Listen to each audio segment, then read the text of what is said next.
Greetings, this is Jim Lindsay. This is a lesson over material from Chapter 7 in your textbook. We're going to be talking about computer networks. And before we get started, I wanted to show you a file. This is the PowerPoint presentation that I'm working with. You can download this from the Blackboard site, and I would encourage you to do that because as you look through this presentation, you'll see that some of these slides have quite a few notes down here in the note area, and so you might find this a really helpful document as you study. So when once you download this thing, if you want to print out a note page, if you go to File and Print, and then go to what would you like, if you go to a notes page, you can see for specific slides, and you wouldn't have to do it for all of them, but for many of the slides, as you go through here, there's going to be a lot of stuff that you could potentially use as good study material. So this is out there for you on the Blackboard site if you'd like it. So let me get back into the presentation and we'll get rolling. Okay, as I indicated, this chapter is about computer networks. It does mention the internet briefly in here, but we're going to make one mention of it, and that's going to be it. The next chapter, Chapter 8, it concentrates entirely on the internet and the World Wide Web, and so we'll talk about those things at that time. For this chapter, we're basically learning what is a computer network, why does it help you, why was it invented, how does it function, all those sorts of questions. If you like this sort of stuff, please be advised that basically this is a whole profession. We've taken an entire job and put it and just condensed it down to a single chapter of a book. You could take many classes just over this kind of material and still not be completely informed. And so if you like this material, if this piques your interest, please let me know, because this is something that the majors within Western will prepare you to pursue this as a degree. As a profession. So network administration is a very needed and a well-paying profession. So there's a lot that you can do with it. So let's get into our material. Okay, I'd like to begin by just defining what a computer network is. And to do that, I want to show you a couple of pictures. You have pictures of two couples on the screen in front of you, and on the left you have a picture of a man and a woman on a bench, and on the right you have a picture of a man and a woman, and they're on a bench. And as you looked at those, I would ask you, if we were face to face, I would say, hey, which of these two pictures, the one on the right or the one on the left, which one of those looks like the two people are together or have some sort of relationship or know each other?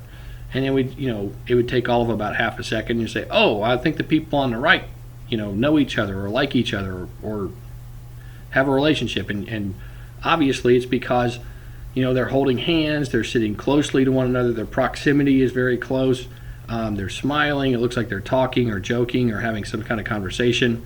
And in contrast to that, on the left you have two people that look like they're trying to basically completely ignore one another. The gentleman on the right looks like he's asleep. The lady on the left looks like she's trying to, she's just waiting for a bus or something. So the reason I show you these is because computer networks are kind of like the people you have over here on the right. A computer network is just when you take two or more computers and you put them in communication with one another, and that can happen many ways. It could happen through wires, it can happen wirelessly. But the purpose of having a network is simply so you can share resources, and so that's what we'll be learning about, a computer network. And if you'll take away from this chapter that computer networks are two or more computers that can talk to each other, that'd be great. And just to emphasize this, we would like to not be like the people over here on the left, these grouchy, lonely people. We want to be like the happy people on the right, and have our computers talking to one another and communicating and sharing information. That's the whole point of when you buy a computer nowadays. You typically are going to connect it to the internet and then use a whole lot of cloud-based software, cloud-based storage, cloud-based applications. the days of you buying a computer and then doing everything on your own in your own little bubble, those are pretty much over. So that's what a computer network is. That's why we want them, and hopefully this will help you remember. Okay, the next part of your textbook, the next section of the textbook, talks about networking applications, and I'm not going to go through those with you. You can read that. It's well written, and it's something that you can easily understand. But what I'd ask you to do is this: these all of these different applications or uses. If you wanted to, instead of saying applications, say uses. These are things that networks are used to do. These are like the internet, telephone service, etc. Because of computer networks, we have all these sorts of different things. And so what I would ask you to do is this: consider these questions. And you need to read the textbook. You need to read that section. If you have any questions about what you read there, contact me and let me know what your questions are so I can help you with those. But I think you're going to understand it. But what I'd ask you to do is answer these questions about networking applications. So I'll give you a moment to read that, and then we'll move on. So if you would pause the video, read this, think about it, for a little while, and then come back to the video once you've done your thinking. Okay, welcome back. I hope that you spent some time on that. And the purpose of that whole section of the text is basically to make you aware of what computer networks can do for you. And the purpose of me asking you these specific questions on the screen in front of you are to make you realize that, wow, whether I'm going into finance or going into education or going into physical training or physical therapy or whatever you're going to go into, you're probably going to use a computer that's connected to a network, and it's going to help you do your job. It's just about impossible to come up with current jobs where people don't use networks. That's one of the challenges I pose to classes on a regular basis. Tell me, get together with the people around you and try to think of a job where you don't use a computer or you don't use some sort of network technology, and the answers usually come back, somebody who's a mime, or somebody who's a blacksmith at like a an Amish community, or someone who works at like a Holiday World and they've got like the blacksmith or something. Those are like the few examples we can come up with. Most people are going to use a computer connected to a network, and so with that in mind, let's now look at characteristics of networks, and then once we've looked at that, some other aspects of computer networks that are going to help you to use them better in your work. Okay, what I'd like to do is talk about some different characteristics that you can use to help that will help you basically learn about networks. And some of them are very clear and some of them are not. And so I'm going to point out, I'm not going to tell you every single thing that's in the textbook, that's crazy, but I am going to tell you and point out things to you that I want you to know, as well as things that you may not have thought about, or things that will help you discern what's important here. So basically, one of the first things that we can do to categorize or characterize a network is we can look at how it's put together, and it can be wired or wireless. It's pretty straightforward. I mean, if it's wired, you're going to have physical wires running from device to device. If it's wireless, it's going to be like your smartphone or your tablet or your laptop that uses some sort of Wi-Fi antenna on it. And there will not be wires that are connecting it to the other devices. And so that's one of the ways that we can characterize a network, whether it's wireless or wired. A little bit later, when we look at some of the different ways that data is sent around a network, we'll look at some of those details about wired versus wireless. The next thing we want to look at is something called the topology. And if you go into information technology and network administration as a job, this is something that you would really be concerned about. This is something you would get into, and you'd learn about like the different, the star networks versus the bus networks versus the mesh networks and so on. But for most of us, you're not going to care. What I hope you'll basically take away from this, as far as topology goes, I hope that you'll remember that the topology is how the thing is physically laid out. So I've got a picture of a topo map or topographical map in front of you on the screen. If you've ever done any sort of orienteering or land navigation, you'll recognize maps like this. And as you look at this sort of map, if you've ever used these, you'll notice that there are circles. And so there's a circle right there, and then there are concentric circles going out. And as you learn to read these, what you'll see is basically as these lines are really close together, that's a really steep drop off. And so that's a hilltop right there. It's a really steep hill going down into a little valley down here, and it climbs up the other side over here. That's a really kind of a draw going into another hilltop up here. So, and this looks like it's from wherever Old Faithful is, that big geyser. And so this is a topographical map, and it shows you the relief or the shape of the Earth. And so a network topology is basically the shape of the network. How is it physically laid out? A star, for example, has a server basically in the center, and then all the clients are on the outside, and there's a line going to each client, and everybody always communicates with that center, with the server in the center. That has good points, that has bad points, and you can read about that in the book. But what I really want you to take away from this area of the text is that topology basically refers to how the computer network is put together, the physical shape of it. The next characteristic we want to look at is something called the architecture, and basically there are two different types of architecture that are pointed out to you and that I want you to be aware of. There's something called a client-server network, and there's something called a peer-to-peer network.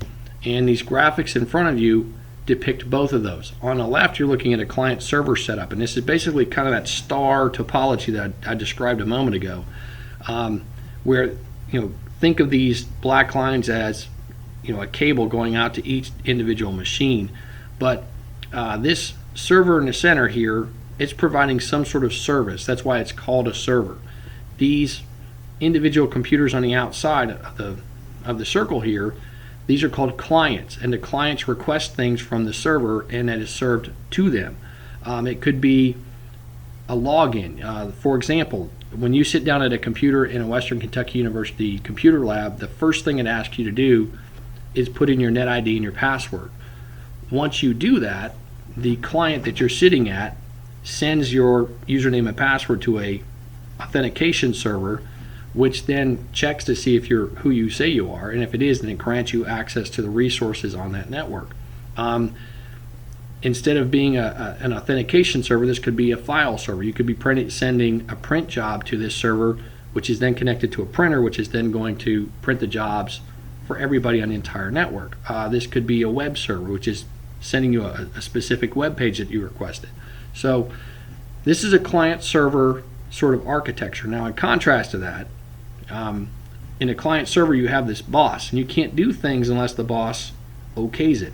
In this peer-to-peer network, there is no boss. Everybody's connected to everybody equally, and the setups where you typically see things like this you see peer-to-peer networks typically in homes, apartments, dormitories, and when you're setting up a computer network so people can share resources like printers or files or songs or movies or whatever, that's typically done in a peer-to-peer fashion or architecture as opposed to a client-server one. So that's one of the ways that we can characterize a network, whether it's client-server based or whether it's a peer-to-peer network.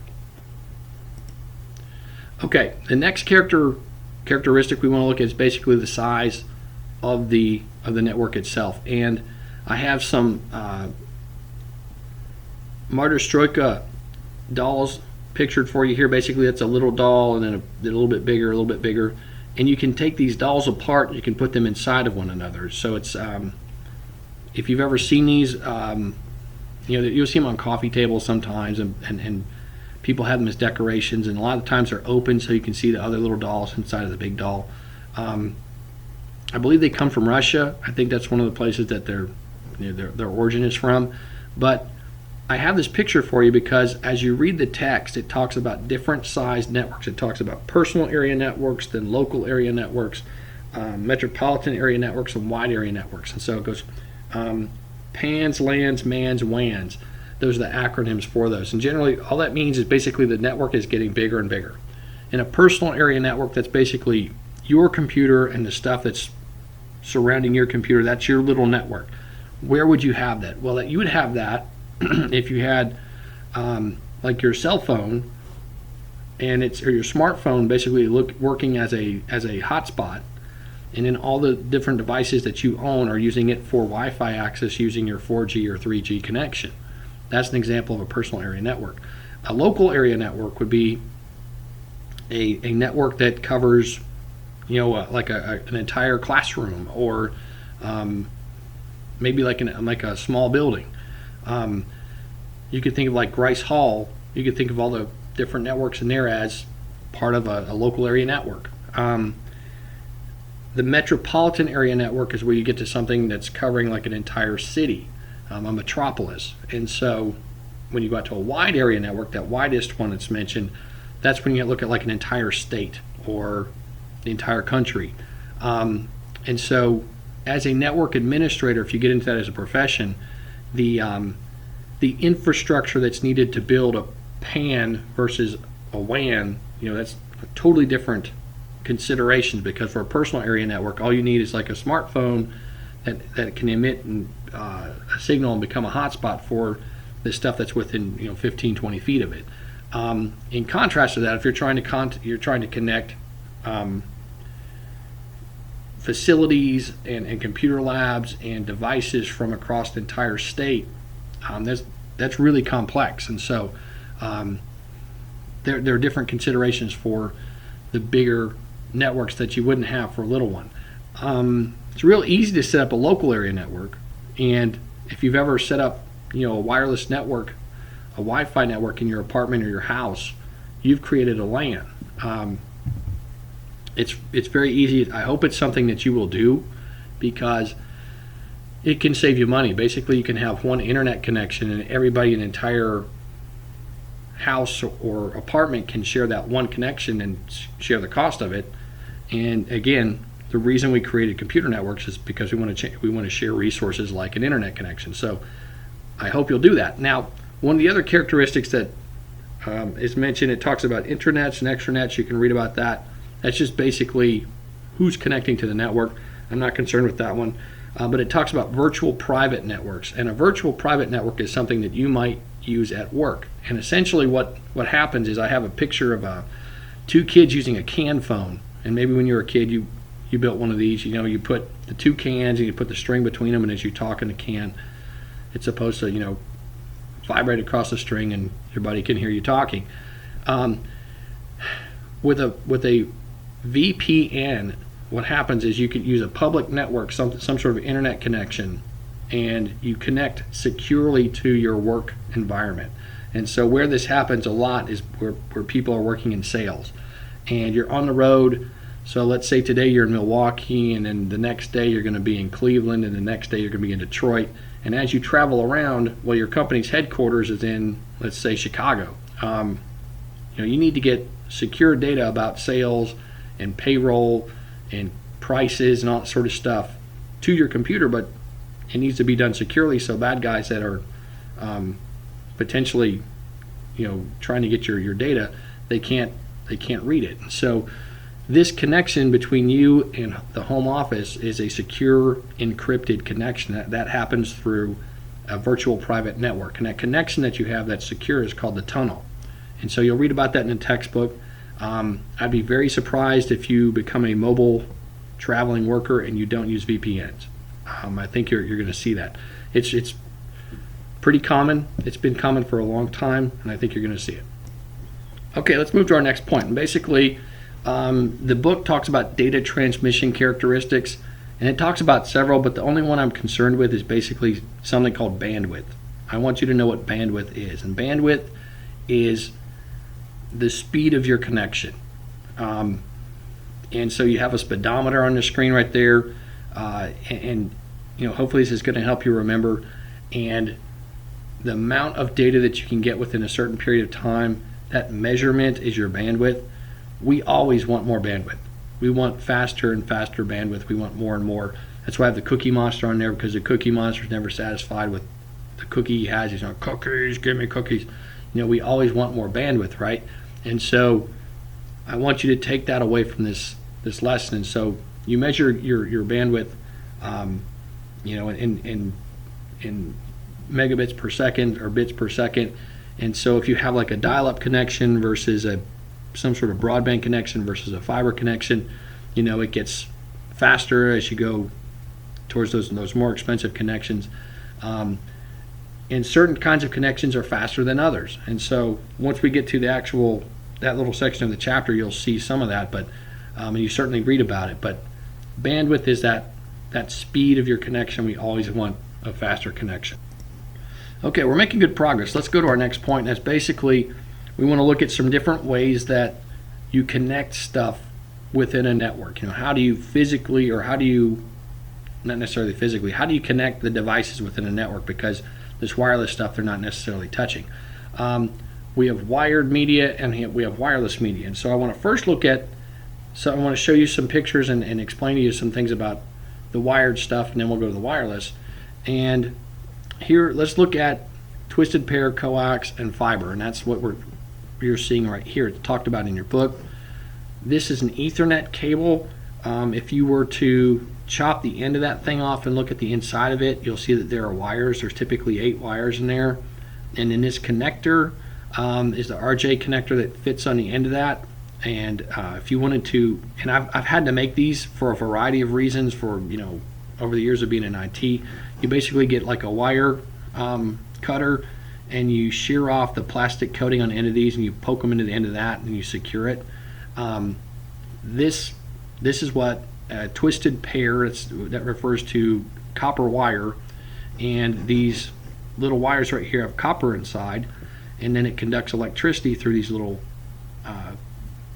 metal things right here once you plug them into a network connector, a network adapter. And so this is what your Ethernet cables look like. Your phone line looks the same, it just doesn't have as many wires inside of it. Your phone connectors, typically, I think they have 2. I've extended some phone stuff in the houses we've lived in. I'm using voice over IP now. It's been so long I don't remember. I think it's 2 or 4 in a regular phone line, but you know, it's essentially the same thing. You just sort of shear off the plastic, cram them in there, crimp it in there so it's tight, and then you can plug this into the connector where the phone gets plugged in, or the computer gets plugged in. So that's twisted pair. The next one is coaxial cable, and this is the kind of stuff that cable you have when you have a cable TV connection. So I'm sure you've seen this. You know, if just about everybody that comes to Western has seen like a cable TV wire. That's what it looks like. If you cut the end of that dude off, it looks like this. And so inside of it, you know, you've got like the jacket outside, and then like the braided shielding and so on. And inside of it, you've got this thicker. You just get back to this wire right here, and let me just get back one more to right here. Look how skinny those wires are compared to how thick that wire is right there. And when you look at it, you see it right there. That's about like the thickness of like a good pencil lead right there. And in contrast to that, when you look at these guys in a twisted pair, they're real skinny. They're like they're thicker than a human hair, but they're a lot skinnier than what you're seeing here in this coax cable. And the reason that's important is that coax is faster. When you have a cable, when you have a network running off of coaxial cable, you're able to send more data because there's a bigger conductor to send the stuff on. And so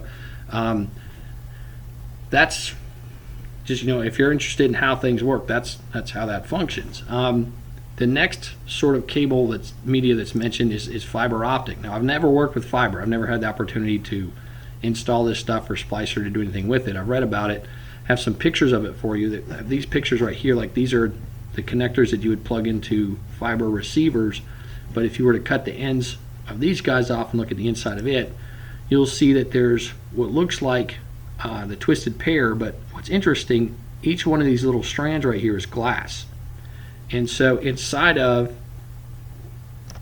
this guy right here, basically at the end of the wire, when it's sending data, it's basically sending little pulses of light on each one of these little strands of glass. And because they're shielded, that light doesn't bleed over and get into the next guy's tube of glass that's over there. This is really, really, really fast. And so fiber is faster than coax. Coax is faster than twisted pair. The data connection cables that they have strung across the ocean are fiber optic cables. These sorts of guys right here. They're real expensive. There are all sorts of initiatives to get fiber optic all the way to the doorstep so people can have like ultra fast connections even in their homes.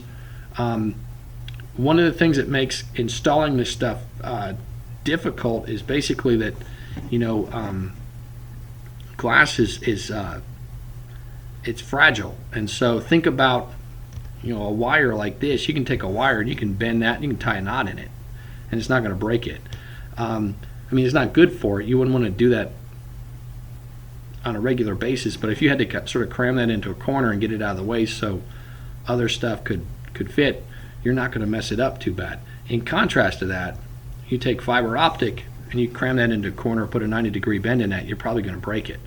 And at that point, once it breaks, then it obviously is not going to be able to continue to send little pulses of light. And so interesting stuff. That's how this media works. And so they're really, really fast networks, your fiber optic networks. That's what they look like on the inside.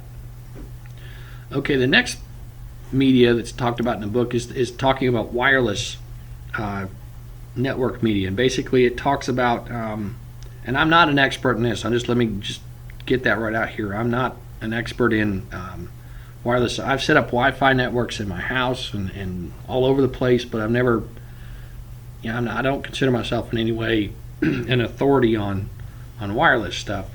But as you read through this section of the text, it talks about the part of the electromagnetic spectrum where basically your wireless communication like Wi-Fi and cell and WiMAX and Bluetooth and all that sort of stuff takes place. And it's around like 300 megahertz up to like 30 gigahertz, and that little chunk of the electromagnetic spectrum is where this information is transferred wirelessly.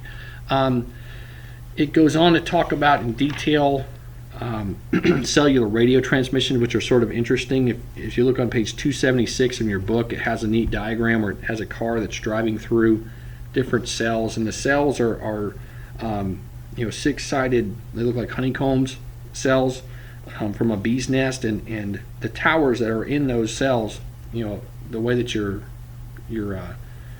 phone basically communicates with those cells. As you go from cell to cell, you go from tower to tower to tower. I'm sure you've seen that on television shows where like the police will arrest somebody and say, well, we see from your cell history that you were in this area because you were pinging off this tower. That's what they're talking about. So that's described in your textbook, how that cellular transmission takes place there. It gets into microwave and satellite, and that's something that's of concern to us as Kentuckians. We are a rural state, and we have a lot of areas where broadband, traditional broadband like DSL and cable just isn't available, even as close as like Morgantown. And so people that want to have broadband internet connections basically have to get satellite. So the way that works is you get a dish and you put that on your house, and then that is pointed up into the sky so it can actually communicate directly with orbiting satellites. So that's described in here. And then lastly, it goes into some infrared stuff. That's on page about 278.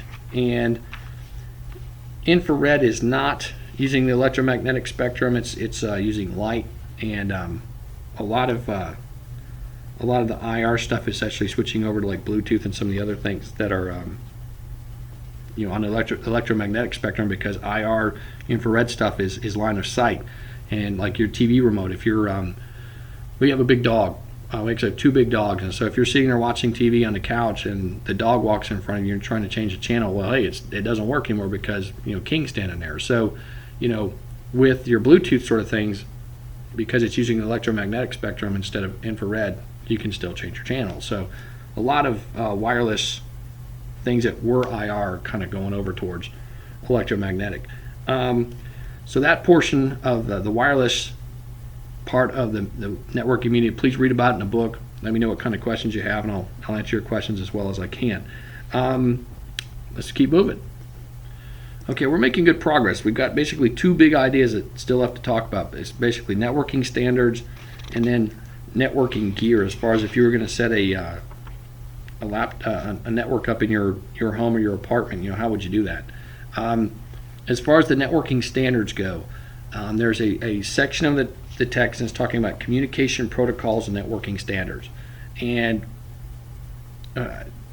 I think at this level of class, we can just consider protocols and standards to be the same thing. And they're not.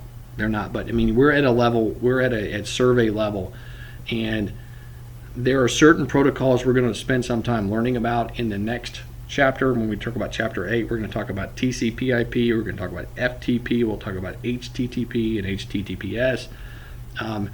We'll get into detail with those then. But for right now, what I would like to spend some time on is talking about networking standards. And basically, what is a standard? Well, a standard is basically, it's a set of criteria that manufacturers use when they build networking stuff. Everybody follows this set of rules so that all this stuff can talk to one another. So if you buy a Wi-Fi, like an 802.11n adapter, you know that it's going to work with an 802.11n router because everybody's using the same standard.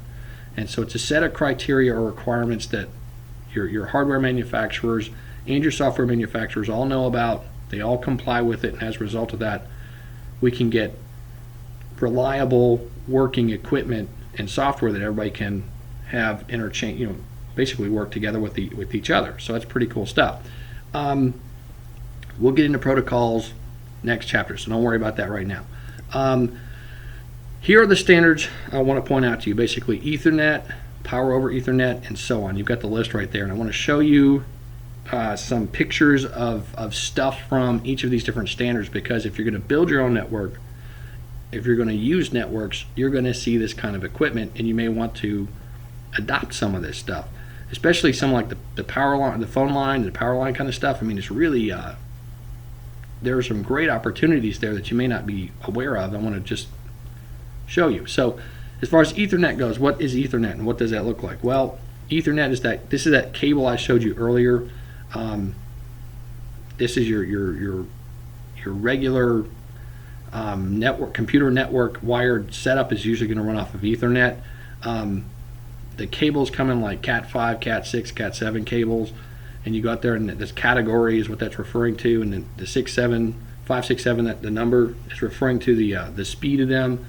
And this is you're going to see this all over the place. When you go to a Western Kentucky University computer lab or a library computer lab, you're going to see these kind of cables. A lot of them are blue. They don't have to be. They could be green or red or any other color. But this is the Ethernet standard is very widely used, very reliable, and there are different speeds of Ethernet. Ethernet has evolved. Ethernet is old. It's I want to say Ethernet was coming out in like the 70s, the very late 70s, and so over these 40 years, this network has this type of networking standard has basically gotten faster and faster and faster. But you're going to see Ethernet. Now, one of the newer manifestations of Ethernet is something called power over Ethernet, which is really cool.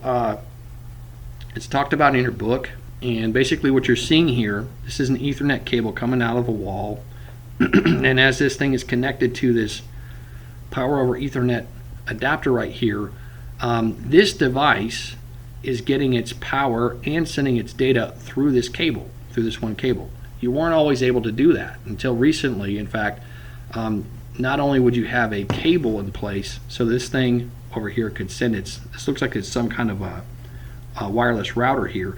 In order for this thing to send data or the internet connection or whatever, it also had to have its own plug. And with this power over Ethernet, you don't have to have that now. Now all you have to do is just plug it in, and the thing's getting its power and sending its data all through that one cable, which is pretty cool. And so if you see power over Ethernet, that's what it's talking about. PoE, the P and the E are capitalized in that acronym for it, but that's power over Ethernet. Okay, next we've got something I want to point out to you. It talks about your phone line, power line, G.hn, and broadband over power line. In the textbook, this stuff is really cool. I've used this in my house, and unfortunately my power line stuff got fried with a lightning strike not too long ago. But these are what they look like, and basically what you can do, you can plug these. You see the plug back here. You just plug this into a wall outlet, and then you'll see like a little Ethernet cable cord right here. So you plug one of these next to where your router is, and then you plug this thing else, thing somewhere else in your house where you want to have a network connection. So like in my case, we have a 2-story house, and the unfortunately, I don't know if it's the garage door openers or what is exactly causing it, but the office portion of my house is on the 2nd floor above a garage, and man, the internet connection, the wireless part is just terrible up here. And so what I've done is I have one of these guys plugged into a wall socket right next to the router, plugged into there, and then this dude is plugged into a wall upstairs, and then this is going to a from this one Ethernet right here, it's going to an access point on my 2nd floor, and I've got good wireless coverage throughout my house. These sorts of devices basically use the phone lines or the power line connections in your house, that wire that's already there, to send your data back and forth, which is really cool if you think about it, because instead of having to go and run that data line, and if you've ever been in like Grice Hall, you've seen those, and they're just really ugly and hideous, blue wires running everywhere, and you just can't hide those things. They're big, and you can put them up in the plenum and try and hide them, but they're ugly. And so with these kind of connectors in your house, because you want your house to still look pretty, you can use either the electricity wires or the phone wires that are in your house and in the walls when the thing was built, to send that data for you. Now, it's not as fast as like a straight Ethernet cable, so you sacrifice some speed for it, but you get decent speed. You'll see like in this one's like a 200 megabit per second connection. That's faster than wireless. If you're using like 802.11 B or G, I think you're getting like 54 megabits per second. This is up to 200. So check that out. If you have a part of your home where you're not getting good wireless reception, and moving the router doesn't help, or just not working out for you, check one of these out. And they're pretty inexpensive. You can get these for around like $45 or less even. So pretty cool. Okay, the next 2 standards mentioned are Wi-Fi and WiMAX, and I'm sure you're familiar with those. I have a Linksys wireless router pictured here, and this is kind of an old one. This is a G. You see a wireless G right there. I mentioned that the Ethernet and the wireless standards have basically been evolving. We're up to letter N. So B was one of the first big popular ones, then G, and now we're at N. And what that means, as you go up the alphabet, basically the connections get faster. Typically, if you get like an N router, like a wireless N router, it's going to be compatible with G and B. Now, if you got a G router and then you try to do N stuff over it, it's not going to work, because the N stuff came out after the G did. But if you get a newer one like an N, it's typically going to have that backwards compatibility. This sort of device, basically, it has these antennas on it, and what they do, they just transmit your signal out to the area you're trying to cover, and then you can have smartphones and tablets and laptops all communicating, or even desktop machines with a little antenna in them, with this wireless router, and then you don't have to be connected through a wire, which is really convenient. So you have to have a router basically in order to get an internet connection, and this is just a picture of a wireless router, and it's using this wireless G version of Wi-Fi. Now WiMAX is like the next evolution up from this, and WiMAX is where you can cover like a whole city. So like with a WiMAX connection, there could be a provider like BGMU or AT&T, or somebody could basically come in and have like and I don't they set them up on water towers and on really high towers, and it's kind of like a mushroom of coverage in an area. And with that WiMAX, you could then pay like a subscription fee to BGMU or AT&T or whoever, and then get all your internet connection through that WiMAX connection. It's like a city-wide version of Wi-Fi, because Wi-Fi has pretty small coverage area. Like the size of like a building. So WiMAX is just a little bit bigger than that. Okay, the next standard that's covered is cellular, and maybe you have one of these. These are USB connectors that would go into a laptop, as an example, and it's just basically something from like a Verizon or AT&T or some sort of wireless provider, and this would allow you to use your 4G connection or your 3G connection to get your internet service. And so where I've seen this used here is again with salespeople that are going out and having to make sales calls. Specifically, my father-in-law, he's an insurance guy, and so he'll go out and he'll make sales calls in very rural and remote areas, and he'll be talking about life insurance with people. And when you're doing that sort of work, they want to know what the premium would be right there at their house, and there's a certain sort of window. You're trying to close this deal, and so you want to provide a person with all the information that you can so they can make their decision.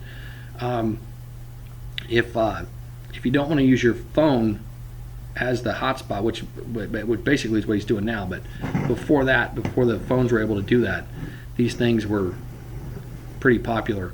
We used this out at the local soccer club. If you're familiar with the Bowling Green Sky Soccer, back when I was on the board a number of years ago, the coverage out there is real spotty, and so when we had tournaments, we had a cellular card like this that we had through our wireless provider or our cell phone providers for the club, and the boss of that ran the place would have this plugged in so he could update all the scores for the tournaments, because they're big money makers, and you've got people that have driven from Indiana or Tennessee or even Ohio, and they want to their kids just played some games, they want to know if they're going to advance to the next level, blah blah blah. And so you want to get that data out to the website as soon as possible. And so these sorts of devices, these cellular connectors, allowed us to get that internet connection on the laptops, even out there at the soccer park. Okay, and lastly, the textbook talks about with your networking standards. It talks about Bluetooth and ultra wideband and some other short range wireless standards, and one of those that's mentioned is Bluetooth. And I just bring this up because it's just kind of interesting, but Bluetooth was actually a guy. It was a guy named Harold Bluetooth, and I can't pronounce his last name, but he was a Norwegian king back in about the late 900s AD, so like 950 to about 1000 AD. He died just a little bit shy of that, but he was a Norwegian king, and so I've got like this Game of Thrones looking dude standing here. But he united Norway and Denmark, and he was one of the first guys to be able to do that. And so it's a very tumultuous time in history, and I've read that they called him Bluetooth because he had like basically a dead tooth. I've also read that they called him Bluetooth because he wore a lot of blue, which was hard to get. It was real expensive to get blue fabric at that point, and that denoted that he was sort of a boss or a king. But anyway, because he was able to unite Norway and Denmark in this very difficult period of time, Bluetooth, when Verizon and Nokia and the other companies that came out with this networking standard, they invoked the guy's name, and that's why they called it Bluetooth. But what Bluetooth does, this networking standard, allows you to take a bunch of little devices and connect them, like your earpiece for your cell phone and your cell phone, or your wireless keyboard and your wireless mouse and your laptop, or your phone, if your smartphone, if you're trying to play music in your car or have like a conversation while you're driving and not have to actually be touching anything. A lot of the time that runs off of Bluetooth, and so that's not Bluetooth right there, but that's the story of Bluetooth and where that came from. Okay, and to finish this chapter up, basically it goes into networking hardware, and you can read the screen. These are basically a bunch of different devices that are mentioned mentioned in the text, and as you read through the book, it describes what they do. I wanted to just show you a picture. This is a picture that basically shows you how these guys would interact with one another. You've seen pictures of these things in all my in my previous slides here. You've seen like network adapters, you've seen modems, you've seen routers, and so on. So let me show you this picture. This is like a typical setup for a home network. The way it works is, let's say this guy has a cable internet connection. So he's going through Time Warner cable or Comcast or something like that. So at his house, there's a device called a modem. And that cable modem comes from Time Warner Cable or Comcast. If you want to get your own, I don't even know if you can do it. It's kind of be a big hassle because they've got their own software and other stuff in the modem. And when they come to set up service at your house, they say, here's your modem, and it's tied to your billing address. The MAC address and everything's in there is like specific to you. What you do to set up your network is this. You then put something called a router, and this is something that you can buy at Walmart for like $30, $40. You can go out and get a decent router. Linksys, Netgear, Belkin, a bunch of different providers make routers, and so the router can be either a wired sort of router that connects to, like in this case, you'll see that it's going directly to computer 1 and computer 2, or it can be wireless, and it has an antenna right here, and through a wireless connection, it's connecting to like the laptop here and the PDA and the PlayStation here. Think of that as a smartphone right there instead of a PDA. But that's what your router does. And so the router allows all these different devices to share this one internet connection, which is coming through the cable modem, which is coming from Time Warner Cable or Comcast. Now, also pictured here is a switch. Okay, and the switch is connected out to, like, I don't know what the HTPC is. You got a gaming system, though. Say it's an Xbox right there. You've got like a video recorder. Let's say that's like the the DVR box where you're recording your favorite television shows and movies, blah blah blah. And some kind of multimedia server. Let's say that's what that is. But this thing has Ethernet ports on the back of it, which are HDMI, which are connecting to these dudes right here, and then switch through a wired connection is going back to the router. And so this switch is essentially working as an extension of the router right here, and it's a smarter device. There's something we used to use called a hub, and a hub was kind of a dumb device, but with the switch, when this HTPC wants to send traffic somewhere, the switch is smart enough to know that it came from there, and it sends it directly, and if something comes back for the HTPC, it goes directly to the HTPC. So that's, you're going to see this sort of network set up in apartments and houses, and I hope you'll do something like this for yourself, because it's pretty easy. If you YouTube how to set up a Linksys router, how to set up a Belkin router, I mean, you'll get great instruction right there. In about 10 minutes, 15 minutes, you'll learn all the kind of stuff you need to securely set up a router, so you can have this sort of thing going in your house, or for very inexpensively, to share that internet connection through your cable or satellite or whatever. So very, very doable. All right, so I need to finish up. So that is Chapter 7, and it covers a lot, but it's all good information. You need that information. Basically, it's foundational to it. When you learn about the internet and the World Wide Web, the internet is just basically a big computer network. It's a collection of computer networks, and so now that you have this knowledge, you can then start to learn about the internet, because if you don't know this networking stuff, when you talk about like this network and that network on the internet, it's like, well, what are you talking about? So now you've got the foundation. Thanks. I hope you've enjoyed it, and have a good day.